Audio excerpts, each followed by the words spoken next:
પછી અમને એવું જાણવાની ઈચ્છા થાય છે કે ભગવાને આ અલગ અલગ અલગ આખી સૃષ્ટિ બનાવી છે, પરીક્ષિતને જાણવાની ઈચ્છા થાય છે. તો આ બધું કઈ રીતે ચાલી રહ્યું છે, કઈ રીતે આખું ચાલે છે? કે પરીક્ષિત આ એક નહીં, આવા તો ભગવાને અનેક બ્રહ્માંડો બનાવ્યા છે. કે પૃથ્વીથી આગળ ઉપર જવો એટલે આકાશ છે, આકાશથી તમે ઉપર જવો એટલી બધી પ્રેત જે કહેવાય એ યોનિઓ હોય છે, એનો તરખાટ મચાવતી હોય. એનાથી ઉપર જવો એટલે ચંદ્ર આવે, એનાથી ઉપર જવો એટલે સૂર્ય આવે, સૂર્યની પાસે બુધ આવે, બુધથી આગળ જવો મંગળ બુધ ગુરુ શુક્ર શનિ રાહુ કેતુ બધા ગ્રહો વિશેની માહિતી આપે છે. અને એ ગ્રહો જે ચાલી રહ્યા હોય અને એ ગ્રહોનું જે ભ્રમણ થઈ રહ્યું છે, એવી રીતે ભગવાને આખું સમયનું ચક્ર બનાવ્યું છે.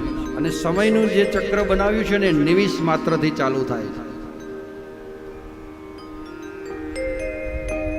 3 ત્રુટી ભેગી થાય ત્યારે એક નિમિષ બને છે. નિમિષથી આગળ જાઓ, નિમિષથી આગળ જાઓ એટલે આગળ બધું ઘણું બધું આવે. આપણે અત્યારના સમયમાં પ્રમાણે જઈએ તો સેકન્ડ આવે, 60 સેકન્ડ થાય એટલે 1 મિનિટ બને, અને મિનિટ બને એ મિનિટથી આગળ જઈને 60 મિનિટ ભેગી થાય ત્યારે 1 કલાક બને.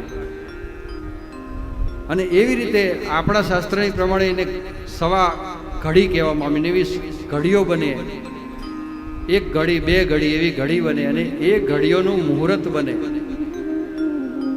આપણે કોઈને આપીએ ને મુહૂર્ત, એ મુહૂર્ત સવા 2 ઘડીનું હોય.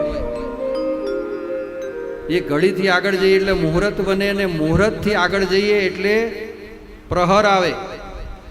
6 થી 9 નો પહેલો પ્રહર, 9 થી 12 નો બીજો પ્રહર, 12 થી 3 નો ત્રીજો પ્રહર, 3 થી 6 નો ચોથો પ્રહર. એવી રીતે રાત્રિના 4 પ્રહર આવે. દિવસના અને રાત્રિના 4 પ્રહર બને એટલે 1 દિવસ અને 1 રાત્રિ બને છે. અને 1 દિવસ અને 1 રાત્રિનું પખવાડિયું એટલે કે 15 દિવસ પૂર્ણિમા સુધીનો સમય હોય ત્યારે અજવાળિયું ને અંધારિયું, પછી એવી રીતે શુક્લ પક્ષ અને કૃષ્ણ પક્ષ બને છે. અને એવી રીતે માસ બને છે. અને એ જે મહિનો બને એ મહિનાના પછી કારતક જે પૂર્ણિમાના દિવસે જે નક્ષત્ર જે પૂર્ણિમાના દિવસે ચાલતો હોય એવી રીતે મહિનાના નામ પડ્યા. કૃતિકા નક્ષત્ર ઉપરથી કારતક મહિનો, મૃગશીર્ષ નક્ષત્ર ઉપરથી માગસર મહિનો, પુષ્ય નક્ષત્ર ઉપરથી પોષ મહિનો. આવી રીતે બધા નક્ષત્ર પ્રમાણે મહિના, અને એ મહિના પ્રમાણે સમય ચાલે છે. અને આ પ્રમાણે આખી ખગોળશાસ્ત્ર જે છે આખું ભગવાને જે બનાવ્યું છે એ સમજાવે છે. અને ખગોળશાસ્ત્રની અંદર જ્યોતિર્વિદો હોય એ ખગોળશાસ્ત્રનો અભ્યાસ કરી લોકોને પોતાનું ભવિષ્ય જોઈ આપે છે. એ સમજાવ્યું છે કે પૂર્વ જન્મની અંદર બધા કર્મો જે કરેલા હોય એ કર્મો પ્રમાણે દરેકને નર્ક ભોગવવું પડતું હોય છે. એમાં નર્ક આંશિક રીતે આ સંસારમાં પણ ભોગવવું પડતું હોય છે.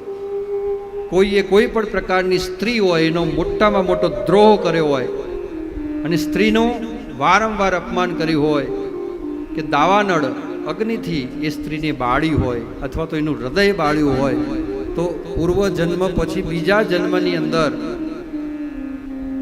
જે બીજો જન્મ એનો થાય છે ને ત્યારે એની જન્મ કુંડલીની અંદર અંગારક નામનો યોગ આવે.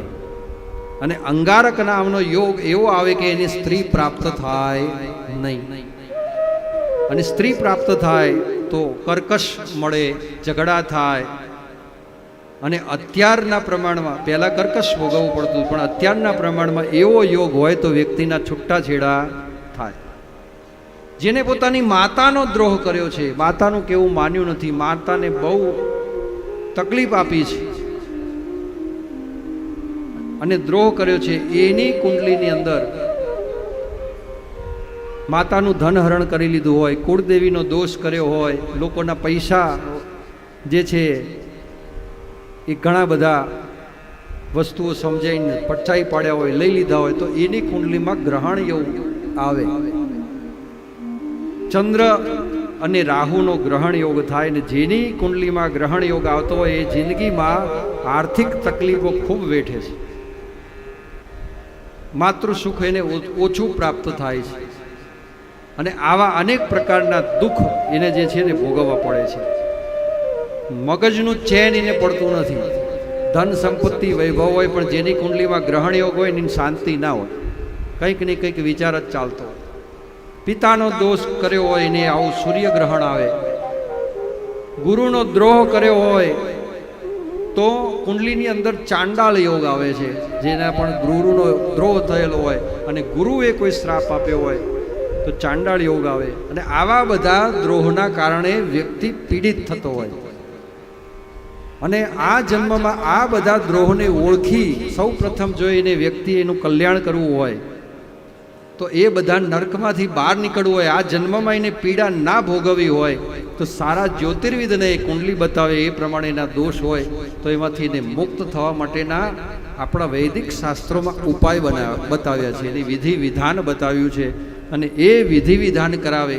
શનિનું નડતર હોય, મંગળનું નડતર હોય, વિવાહિક જીવન અટક્યું હોય, વિવાહ ન થતા હોય તો આ બધા વૈદિક બધું અપનાવી અને જો પૂજા પાઠ હોમ હવન કરાવે તો એના બધા દોષો દૂર થાય છે અને એનું જીવન સરળ થઈ જાય છે.